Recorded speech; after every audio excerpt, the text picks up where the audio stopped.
get your phone, go to Google. This is why you don't need to take notes. Scroll to the bottom of the page. Scroll to the very bottom, and you'll see in the very bottom on the footer, doc. Click on that, and it will download a PDF of notes that I want you to have today. Right now. All right, now, but do not scroll ahead on these notes. Okay, please don't do that. I'm going to trust you not to do that. I know a lot of busy reading the notes and they're not listening. We're going to walk through the notes, and I'll tell you when to go to each slide. So don't worry, and those notes are going to help you. I don't think you'll need it. So what I want to do is tell you this. I learned how to, and some of you heard me say this last night. I did learn how to exegete under Brady when I was a Chi Alpha intern. I would have never pursued a PhD had I not done a Chi Alpha internship, because I would have never thought I could do it. And even once I started, I didn't think I could do it, and I wanted to quit. But the exegesis I learned how to do under Brady is what basically how I got a PhD, because I had to exegete an ancient Greek writer, and I had to know how to do it. By the time I did my internship, I'd been a believer for about 6 years. Why did I say that? I had a reason. Oh yeah. By the time I ended up at my internship, I had read Genesis to Revelation 10 times that I kept notes on, and clicked off the little box. But I'd probably read the New Testament by that point 16 times. I'm a monk, I'm diligent, I'm an engineer. I have a little checkbox, and I would do that, I've watched The Chosen 14 times now. That's how I am. I'm a OCD. I get focused on something, and it's hard for me not to do that, So my point of telling you that is, by the time I arrived for my internship, I thought I was all ready. I didn't think I had much to learn. And when we started doing exegesis, I had a hard time understanding what Brady was. It was like, it was going by me like this. It wasn't connecting with me, and I was frustrated by that. And the first time I did my teaching, we went through, and then he would assign you a text, and you would teach the class, and then he would critique you in front of everyone. And he just destroyed my teaching. And I knew while he was destroying it that he was right. As he would tell me why I did not exegete the text, it was obvious to me that he was right. But I had no idea what to do about it. It was just frustrating. And so I went at it again. And so like 2 weeks later, I did my next teaching in front of the class. And again, he tore into it. And I sat there just absolutely disheartened, because I thought, he's right, but I don't know how to do this. It's like a new language for me. I don't know what to do. And when we were walking out the class, never thought I would get emotional, but Brady knew that I was devastated. And he came and put his arm around me. And he said, "Al, you're going to be okay." And I just started sobbing. And he said, "You're going to be okay." And I said, "Brady, I don't know how to do this. I can't figure it out." And he said, "You'll get it. Don't quit. You'll get it." And by the end of the year, it was like a light bulb went on, and I got it. You can learn how to exegete in a class like that, but it takes decades to become good at it. And that's the first thing I want to tell you. I'm not here today to give you the 10 easy steps of how to exegete. Exegeting is not hard to learn how to do, but it takes years, and I'm telling you decades, to become good at it. So when I was at Alabama, I'd already been through my internship, and I did know how to exegete, and I did my best. But I look back on my teachings at Alabama, and I'm just like, oh my gosh, and I'm not saying I wasn't good. I'm a good public speaker, but my exegesis was weak compared to what I do now. I was telling Craig and John last night that pastoring this little church in Troy has been a real challenge for me on multiple levels. One of them is it's been the least successful ministry I've ever done in my life. And one would think by this time that I wouldn't struggle with that, but I do, you know. Part of my self-image is based on what I do, which is not right, but it's the truth. But one of the things that I treasure about my time doing this little church is that after 20 years, or after 15 years of academically oriented studying of the scripture, I had to go back to pastoring and approaching the text as teaching the flock. And that transition has been enormously productive for me. I know more about the New Testament in the last 6 years. I've learned more about the New Testament. I mean, I shouldn't say more, but I've gone deeper in the last 6 years in my understanding of the New Testament than I had for the first 45 years of my life, or 40 years of my Christian life. The problem was, I knew when I landed for my internship, I knew the scriptures, right? I'd read them cover to cover multiple times. I know what the scriptures say. I know what it says, but I didn't know why it said it. And that's what exegesis is. It's more about why is this saying this rather than what is it saying. A lot of pastors who teach the scriptures basically are telling us what the text says, and they're doing it in a way to help us keep our attention and maybe show a different angle, and that's what I did in Tuscaloosa. I was really focused on what the text said. My academic years opened my eyes to a bigger field of exegesis for figuring out, why is he saying this? What the heck's going on that I can't see in the text? Learning to get behind the text, reading between the lines. Kind of like, how many of you guys were good at English literature where you would read a short story and the teacher would be up there, or professor parsing it? You know, well, that's exegesis, actually. You know, exegesis can be used in multiple ways. It's not just of the biblical text. So what I'm going to do today is a little bit unusual. I've never seen anybody do this. I do this regularly with my church. My discipline is, and you know, like I told you, I mean, I get kidded that I'm a monk, and I am. Yes. So I have a discipline in my life. I have multiple disciplines. And my teaching discipline is on Monday morning, I usually get up about 6:30. And for the first hour and a half of every morning, that's my time in the scriptures. And what I'm doing, I teach through books of the Bible. So we're in Luke's gospel. And so I start my morning reading the text where I left off the last time. So like this morning, I'm going to show you Luke chapter 4. So on Monday morning, for an hour and a half to 2 hours, I'm reading the text and I'm saying, God, open my eyes, help me see what you want to speak to the church, but open my eyes to the text. And so for an hour and a half, I'm reading the text and I'm thinking about it and I'm asking questions and trying to figure out everything I just said, backdrop, you know. And when an hour and a half or 2 hours is up, I quit because I have a job and I got to work. I got to make money so that I can pay my bills, like lousy cell phone bills, you know, and my mortgage and stuff like that. So my discipline is every morning, starting on Monday, I'm preparing my message for Sunday, okay? What I'm going to do for you this morning is I'm going to show you how this text opened up to me. And I could do this on any text I teach at the church. And I tend to do that to my church.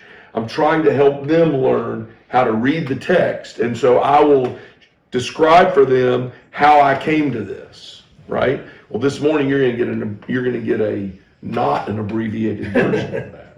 You know, on Sunday morning it's abbreviated because I got to get to the point of what does it mean for you. That's the hermeneutics. But for you, I want to illustrate how I exegete a text. So, on your notes, let's read the text that I started with. Oh, and I'm going to try to recapture, and I think I can do it. I've gone over my notes multiple times. And by the way, on Sundays, I read my sermon just like I did last night and like I'm going to do today. Because I don't want to keep an audience for more than 30 minutes. They just can't deal with it. I used to preach for over an hour, and we'd go home from Chi Alpha, and Heather would go, "You need to start making your messages shorter." And I would go, "Why?" Everybody said it was great. She goes, "Because you repeated yourself like 4 times. We're not stupid. We got it the first time." And I'd be like, yeah. But you remember those? I would go forever. So I can't do that anymore. I have to be concise. I need to know exactly what I'm going to say on Sunday morning. And then I go over my message. I start taking notes on Monday morning, and those notes grow and change and mature. And usually by Thursday morning, I practice my notes. I preach it as if sitting in my camper, and I'm looking around at the congregation. I literally practice my message starting on Thursday morning. And I practice it Thursday morning and make additions and edits. And then I do it Friday morning, and then I do it Saturday morning. And then by Saturday, I'm doing my slides that they're going to put behind me. And I'm making, I take my notes and I make it into an HTML document so that I can open it on this and it reads the way I like it, And then read the text. Verse 14, Jesus returned to Galilee in the power of the Spirit, and news about him spread through the whole countryside. He was teaching in their synagogues, and everyone praised him. Verse 16, he went to Nazareth, where he had been brought up, and on the Sabbath day he went into the synagogue, as was his custom. He stood up to read, verse 17, and the scroll of the prophet Isaiah was handed to him. Unrolling it, he found the place. There's some really interesting little nuances here, you guys. First of all, Jesus can read, and that's important. He was an educated man. If he can read, and it's his custom to go into the synagogue and read. He's fluent. But look at what Luke says. Unrolling it, he found the place. Do you know how hard it is with a scroll? They didn't have chapters and verses. And the Hebrew letters don't have the Hebrew words typically, and the Greek was this way. There were no gaps and spaces. There were no, for him to find the place means that he's good. He can find them. Of course, he is a son of God, so has a little advantage there. Verse 18, he found this place. The Spirit of the Lord is on me, because he has anointed me to proclaim good news to the poor. He has sent me to proclaim freedom for the prisoners and recovery of sight for the blind, to set the oppressed free, to proclaim the year of the Lord's favor. Verse 20, then he rolled up the scroll, gave it back to the attendant, and sat down. The eyes of everyone in the synagogue were fastened on him. He began, verse 21, by saying to them, today, in your hearing, the scriptures are fulfilled. It's a famous, famous line that Jesus speaks. And what happens after he does that? The people of Nazareth begin to say, who is this guy? Isn't he the son of Joseph? Don't we know his brothers? Now, when I read this text on Monday morning, my first thought was, every message I've ever heard from this passage, the pastor is going to focus on the prophecy of Isaiah and tell us about how Jesus fulfilled that. That's what the text is saying. But that's not exegesis. I want to know why. But I got to figure out, why is Luke writing it like this, right? So basically what I knew happened was that the people in Nazareth are not going to accept Jesus. I mean, I've read the text. I bet I've read this text before the Monday morning when I read it again. I bet I've read this text 30 times in my Christian life. 45 years I've been a believer. I've read it 30 times. I know what's going to happen. I know what happens. They don't like him. I know they're going to try to throw him off the cliff. I know that. But I want to know why. I'm sitting there thinking, because I've never wondered that. Why? And I would never have done that if that wasn't the text that I felt I needed to focus on. I would have never even thought about why. Because that's the way we are. We just read the text. Well, if you're going to be an exegete, you can't just do that. You have to think why. That's the first order of business. So I'm sitting here on Monday morning, I'm like, okay, it's an interesting prophecy, but why? Why did they reject Jesus? What did he do after this? Well, what did he do by this? Well, the first thing is, he says, today in your hearing, the scripture is fulfilled. What did he do when he says that, Brandon? What did Jesus just do? James? By reading it? Yeah. I think he was... No, not by reading the text. By saying, today in your hearing, the scripture is fulfilled. What did he just do? He fulfilled prophecy. Yeah, but what did he do by fulfilling prophecy? He's letting people know he's the fulfillment of that prophecy. He is basically telling these people, I'm the Messiah. He's claiming his name. I am the Son of Man prophesied by Daniel. Right in front of your face, this scripture is now fulfilled, okay? So that's the first thing I thought. Oh, maybe that's why they didn't like it. So that's Monday morning. They don't accept his teaching. This leads Jesus to make another famous statement. Go ahead, Craig. Stop me whenever you want to ask questions. Well, no, but verse 22, it's right after that. It says, all spoke well of him and were amazed. Okay, you're skipping ahead. No, Skipping ahead. Next verse. Okay. Skipping ahead. Right. No, because I'm trying to illustrate how the text opened to me. Right. So I'm sorry. You see. No. The next thing that I thought about was where Jesus makes another famous statement. A prophet is not without honor, except in his own hometown. Yeah. Another way of saying that is a prophet receives honor everywhere except his hometown. Now, one thing I always do when I'm teaching the synoptic gospels, Matthew, Mark, and Luke, is I always want to know, is this story in Matthew? Or, because I'm in Luke, is it in Matthew? Is it in Mark? And what do they say?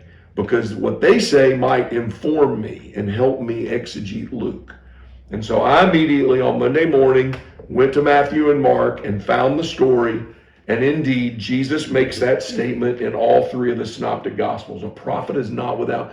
Now, I'm not going to tell you, well, it's a little complicated. If a saying is in all three synoptic gospels, then you need to pay attention to that. If something is only in one, you have to pay attention to that too. So it's a little bit difficult to figure out importance of that kind of thing. But I'm showing you what I did. And so I immediately knew, okay, all three gospels have that saying, a prophet is not without honor. You don't check John, because John's gospel is just completely different from the synoptics. I'm not denigrating John, but it's just different altogether. So Mark is written first. We're going to have a slide about this in a minute. And I already said this last night. I believe Luke has a copy of Mark right in front of him. And we're going to go over some numbers to illustrate why I think that. So I immediately thought to myself, okay, and look at your next slide. And I even covered this last night. I immediately thought to myself, okay, let me read Luke's introduction again. Many have attempted to write an account of the things that have been fulfilled among us, just as they were handed down to us by those who were first eyewitnesses and servants of the word. With this in mind, since I've carefully investigated everything from the beginning, I decided to write an orderly account as well. Now, why did that come to me on Monday morning? Because I started thinking, okay, Luke has stuff in front of him that Mark didn't have. We know that. Scholars know this. Mark is only getting Peter's version. Luke is telling us right here, I've got other stuff that I've made use of. And why am I thinking that on Monday morning? Because I've already started noticing after reading Matthew and Mark the account that I'm focused on, that Luke is adding stuff that neither of them have. And I'm thinking in my mind, okay, where did he get this? And then my mind immediately went to the introduction, eyewitness accounts. And so I went and read the introduction again to Luke, which I preached on. My first teaching in Luke was that he had eyewitness accounts. So I think he has a copy of Mark. Now, look at the next slide and you'll see the F.F. Bruce book that I promoted last night is right there. Everything that I'm about to tell you comes directly from F.F. Bruce, okay? Do I? It's awesome. He just said awesome. It's awesome. All right. Give me a reason to read that book. If you go to the next slide after F.F. Bruce, I was showing Craig this morning. There are 661 verses in Mark, okay? There are about 1,200 verses in Luke. There are only about 1,100 verses in Matthew. Luke is the longest of the three. Matthew, it's incredible. 660 verses out of Mark. Matthew virtually copies, not exactly, but virtually copies 606 of those verses out of Mark. So Matthew pretty much reproduces Mark and then adds 50% more to the story. That's directly out of F.F. Bruce, yes. So I have a question really quick. So, and I'm just asking like as to why this is important. But you were saying that if something is in all three of the synoptic gospels that we really should pay attention to it, but because they were copied, are you saying that it's important for us to look at it because they thought it was important to put it into their gospel? Because because I was like, if they're writing from another gospel, It's that. that it's that important. It's Okay. I mean, I know what you're saying. Yeah. it's important for if you find something, If it's in there, it's important. But yes, but if it's in all three, okay. This gets a little bit dicey because people love to parse what I say and assume what I'm saying. If it's in all three synoptics, then it happened. Right. Now, does that mean if it's only in one, I don't believe it happened? No, that's not what I mean. But if it's in all three, I just want to make note of that. Yeah, because I was just Yeah. wondering since they did copy it. Yeah. See what I'm trying to ask? Yes. Like, Yes. I'm not saying that it's unimportant. I'm just. If the fact that it's in all three, though, tells you that if Luke has, and I believe this, I believe Luke has a copy of Mark and a copy of Matthew sitting there, and the Aramaic copies I talked about last night. Mm-hmm. And if he sees that Matthew and Mark, because if you look at those numbers on the slide, Luke, so 50% of Matthew's gospel is directly copied from Mark. Right. Only 33% of Luke is copied from Mark. Right. Now, Luke is a little bit longer, and that makes the difference. But Luke apparently, this is my opinion, okay? Luke apparently, he tells us in the introduction, I have investigated this with eyewitness accounts, and I'm going to write an orderly account to you. And I left off in the introduction, he says, so that you, O Theophilus, can trust what you are being told. That's why he did it. He tells Theophilus, I've investigated so you can be confident that I've accurately recorded the things about Jesus. So for Luke, he believes he's getting to the crux of the matter that possibly Matthew and Mark, it's not that they chose not to, they just didn't, like Mark was in a hurry. Peter's about to die. Give me your notes, man. I got to get this written down before Peter gets executed. He's in a hurry. And if you read Mark's gospel, it is in a hurry. Mm-hmm. It's and this, and that, and that. And it keeps the reader like that. And Luke is basically saying, no, we're going to slow down. I'm going to tell you. He's a scholar. Well, he is probably more educated than any of them. Right. So, but what's interesting is that Luke has added so much more material.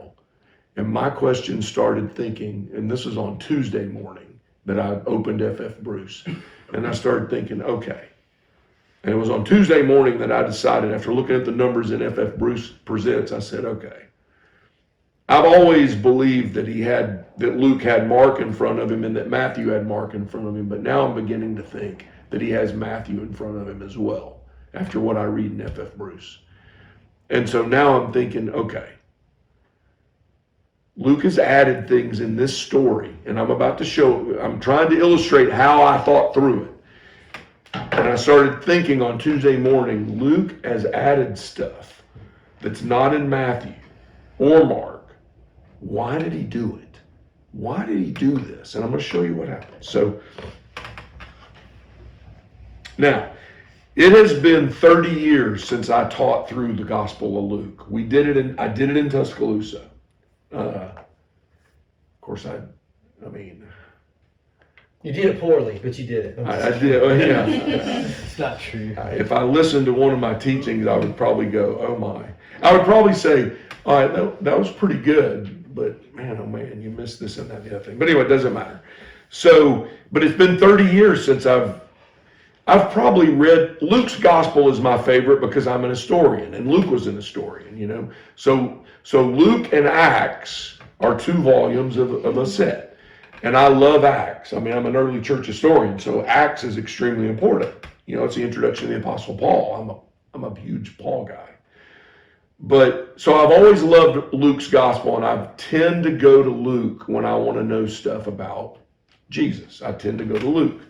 I didn't know these numbers until the week I did this. I read F.F. Bruce, and I'm like, holy moly, Luke is longer than Matthew. I didn't even really realize that. You know, because I think in my mind, numbers, well, Matthew has 28 chapters. Luke only has 24, so Matthew must be longer. Well, no, you idiot. You didn't count the verses, you know. Well, F.F. Bruce did. Why did he do that? It must be important enough for F.F. Bruce to include in that book the actual verse count. And I think it is. So in my mind, it's been 30 years since I've closely studied Luke. And I'm beginning to think, man, something's going on here that I haven't seen before, and I need to figure it out. So that's Tuesday morning. So now I'm pretty convinced Luke has Matthew and Mark in front of him. And I already knew from I learned in my PhD work about the Aramaic documents. And F.F. Bruce is a big proponent of that.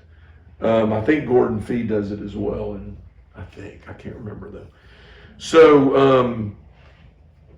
and he says that he has many witnesses that he's talked to. So, and you know, all right. So that begs the question, why did Luke add this information? So I'm skipping down here. I've covered this without reading my notes. So now, I also want to say this, everything I've just told you is fairly represented by the best scholarship today. And I was telling Craig, I read all kinds of scholars. I read liberal scholars. I don't care. I'm not afraid to read men or women who I know are going to say things that I disagree with, because they might tell me things that other scholars who agree with me are not going to tell me. I want to know why they think the way they think. And so I read a bunch of scholars. But when I'm seriously getting into a text, I'm going to look up F.F. Bruce, N.T. Wright, Richard Bauckham, Gordon Fee, Ben Witherington, and I should have put those names in here, because those are 5 men, and Timothy Luke Johnson, those would be 6. I could name more, but these are men that I know are true believers, and they value the text as the Word of God. You know, I know that. And so when they start making critical comments about the text, there's not a hidden agenda that they're trying to tear my faith apart, which is what liberals will do. Now, liberals do it and it doesn't faze me. And I actually, when they start doing that, I'm like, yeah, whatever. Tell me why you're saying that. You know, give me some data for why you're saying that. But what you can do, and I'm going to encourage you in this, is use Google Books. I mean, you can find a lot of these scholars that I've named, not a lot. You can find all the scholars on Google Books. Now, you're not going to get the entire volume on Google Books. But you know what they do? This is amazing. Most of these Google Books give you the introduction, and that's where the gems are. When I was in Tuscaloosa and I'd be teaching through Luke, I would get a commentary, but I never read the introduction because the introduction bogged me down. The introduction before I did my academics was like, man, I can't follow all this. I mean, they were naming stuff that I don't know, and it just was white noise. I want to know what they say about this verse. I want to know what the text is saying. If you read the introductions to these scholarly works, they're going to tell you why it matters. So the introductions are really good. If that's all you get, you're going to get a ton of background that'll help you as you exegete a text. All right. Blah, blah, blah. And my point is that, again, I said at the very beginning, it doesn't take long to learn how to exegete, but it takes decades to be good at it. And I have an unfair advantage. So I don't want any of you to hear what I'm doing today and be discouraged and say, oh, I can't do this. Well, neither could I. 30 years ago, I couldn't do it. Even before I went and did my PhD work, I couldn't do it. My PhD work forced me to read scholarship in a way that I'd never done before. And that opened the horizons up for me. And unless you do that, it's just going to take a long time, and you need to not get discouraged by I remember I'd go to Chi Alpha conferences and I heard George Wood do a message at Assault. And I remember sitting there going, because George Wood was a pretty good scholar. And I remember going, oh my gosh, how does he know all this? and I started thinking, I'm an idiot. I can't do this. Well, that's because he had an advantage over me. He had been a scholar for 35 years, right? So don't be discouraged. If you feel like you want to learn how to exegete, though, I'm going to tell you it's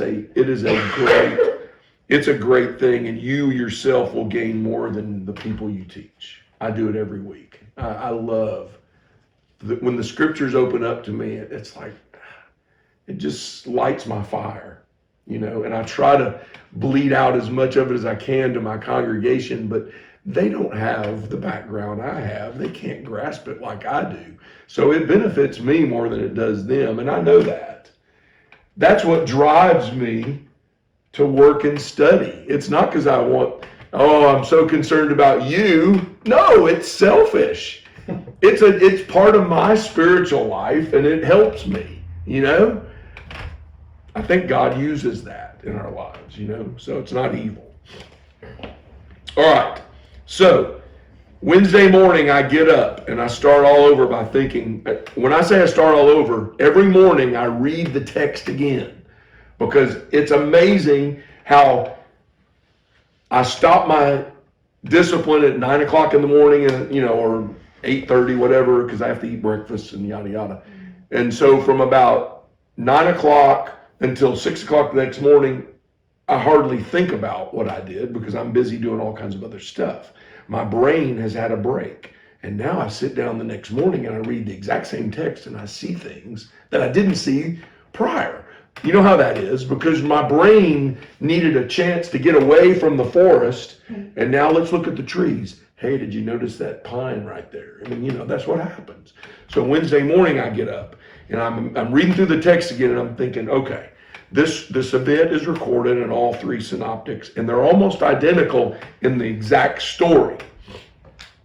And then I thought, but the third time I read it, I'm like, but this stuff Luke is adding, and it's not in Matthew, and it's not in Mark. Why is he doing this? And so I'm start focusing on some of the things that Luke had added to the story.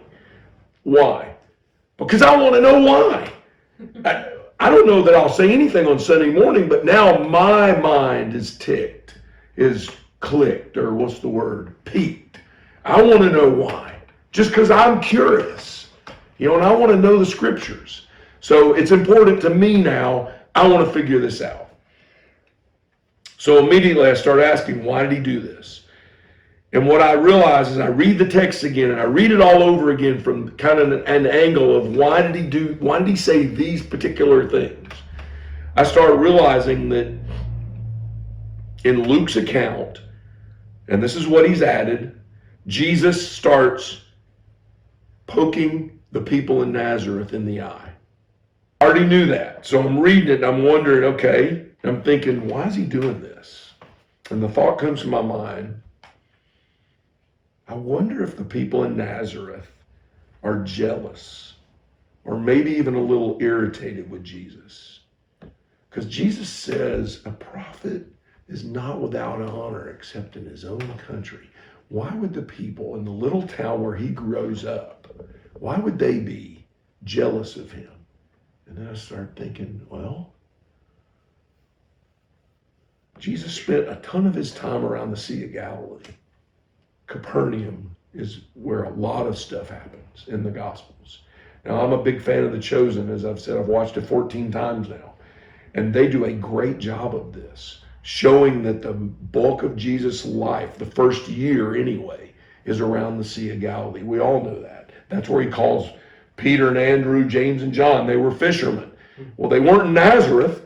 They were on the Sea of Galilee. So I'm thinking in my mind, maybe the people in Nazareth are like ticked off because it's kind of like,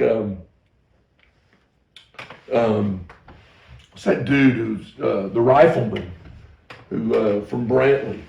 What's his name? The rifleman in the NBA. Chuck Persons. You know, Chuck Persons ended up building a mansion, a multi-million-dollar mansion right off the highway in Brantley, Alabama, in the middle of nowhere. What if Chuck Persons, after being an NBA star, never went back to Brantley, ever? They would get a little bit irritated. Why can't you come and just show us a little love, man? We know we're small, and that's what's going on. Maybe this is happening, you know? So, look at your next slide. Now, this is something I already knew when I taught through Mark's gospel. Now, I want you to look at the slide of Palestine with all the red dots. You got it? Okay, every red dot is an incident from the four gospels. Now, if Jesus, like this story, is recorded in three gospels, and so only one dot would be used. Okay?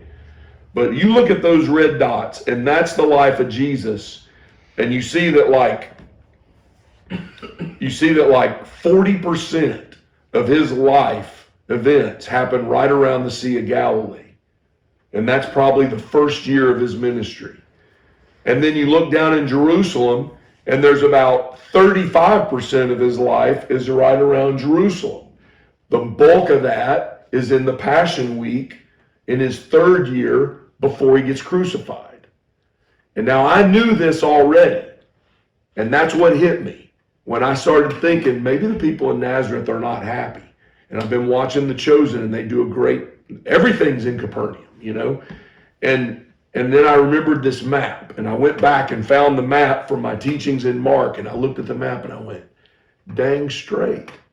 You know, and if you scroll to the next slide, that's the close-up of northern Israel, northern Judea.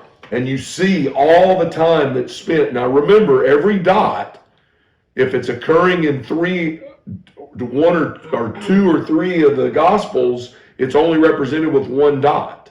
If you put every dot of every text, it'd be jammed up around Capernaum and the Sea of Galilee. And look at Nazareth. There's not much going on. Yeah. What is that long black line on the? Thank you for asking, Erica. Yes. Thank you for asking. That long black line represents 60 miles, the distance from Nazareth to Jerusalem. What we fail to realize is the life of Jesus happened in a 60-mile radius. If the Son of God had landed in Montgomery, Alabama, he would have never left the state of Alabama. Jesus' whole life was lived out in a 120-mile circumference. Isn't that amazing? Mm-hmm. Now, you know, he had to walk, so that... All right. So I look at this map and I start thinking, all right, I'm thinking I'm on something here. The people in Nazareth are unhappy because he never comes to see them. And he's already known. He's already known. And how is he known? How is he known? in Judea now, especially in northern Judea, how do they know who he is? What do they call him? What do they call him? I'm sorry, repeat the question. I'm just forgetting. What do they call Jesus of Nazareth. Jesus of Nazareth? He is known as Jesus of Nazareth, and yet he's not going to Nazareth very often. And that makes me start thinking, oh, something's going on here, man. My mind's starting to work on Wednesday morning when I'm looking at this map. Again, I'm going to repeat. These are things that I already knew. So it was easier for me to make these connections. It's not as easy for you, and you got to know that. And that doesn't mean you can't do it. It just means it's going to take a couple of decades. And I used to tell them, I don't know if you ever heard me say it, but I said it, I focus on the Chi Alpha students on Sunday mornings when I'm teaching about, just our life in Christ and what he wants of us. And I tell especially the university students, I point at them and I go, look, your spiritual life is not measured in what happened last week or what happened last month or even what happens this year. You measure your life, your spiritual life, in decades. How many of you, and I usually point at the Chi Alpha students, how many of you have been saved for more than 10 years and walking with Christ? And hardly anybody raises their hand. And I say, it's decades. Don't judge yourself. Don't be too hard on yourself. When I take stock of my spiritual life, I think, what was I like 30 years ago? Wow, I think I'm a lot more like Jesus than I was 30 years ago. Because I still struggle with arrogance, but I was really arrogant as a young man. So I think, oh, God's helping me. But that's 30 years. You guys aren't even 30 years old. But that's how you have to, and in exegesis, that's what you got to know. It's going to take you time. You plod along and you'll get there. So I have it in my mind that I think the people of Nazareth, something clicked in my mind that they're jealous. All three synoptic gospels have him saying a prophet is not accepted in his own country.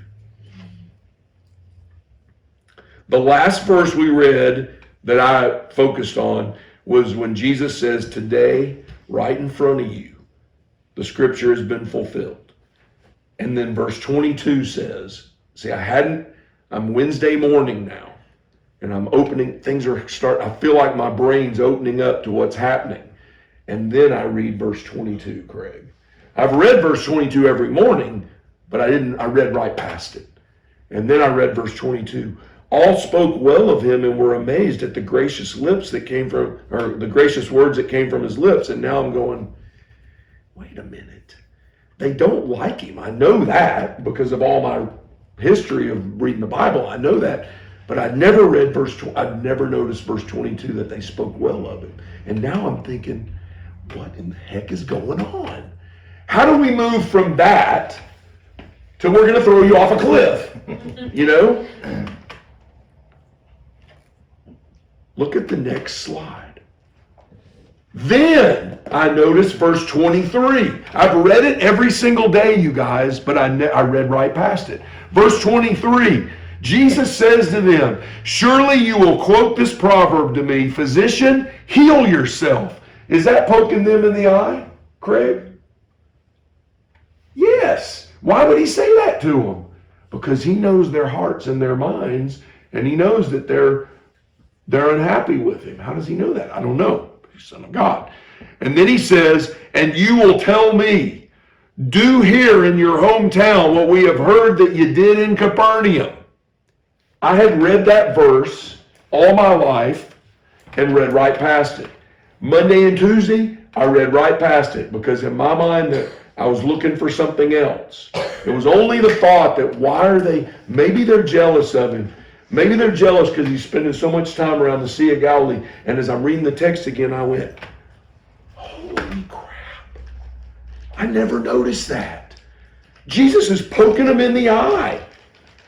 He's reading their thoughts. And so you could argue, and this could be the case, that my brain had logged those verses, but I had not recognized it, right? Our brains are powerful tools.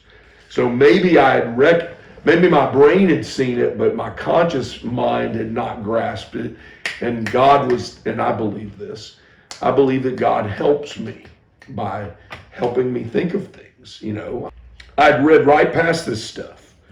And that's what we all do. We're looking for spiritual nuggets usually when we're reading the text. We want to feel good. You know, we want to get the goosebumps. We want the Holy Spirit. And nothing's wrong with that. But if you're going to be an exegete, you got to move past what it says and trying to get something out of it. See, for me, what I'm describing to you was thrilling for my spiritual life. I don't know why, but I just thought it was awesome because I saw something in the text I'd never noticed before. And that's what I think, you know, by reading through the text and asking the questions, I think that's why I landed on maybe they're jealous about Capernaum. Because I don't think I'm a genius. I never have thought I was a genius. I mean, but I do believe that if we apply ourselves, that God helps us. Because I believe exegesis is part of God's plan. He wants pastors who can go beyond with their people what the text says, to get to why it says it. There are so many things about the New Testament that I never knew, that we should all know. We shouldn't have to be a PhD to know the things that I communicate to my church every Sunday. And I tell them that. That's why I do what I do. Because someone when I was a young man should have told me this. I heard thousands and thousands of sermons, and I never heard anyone tell me that. I never heard anyone talk about the eyewitness accounts. Never. Why? It's so obvious to me now, but I never heard that growing up. Josh McDowell did, but only that much. So, are you getting to see how this works? Yes. Okay.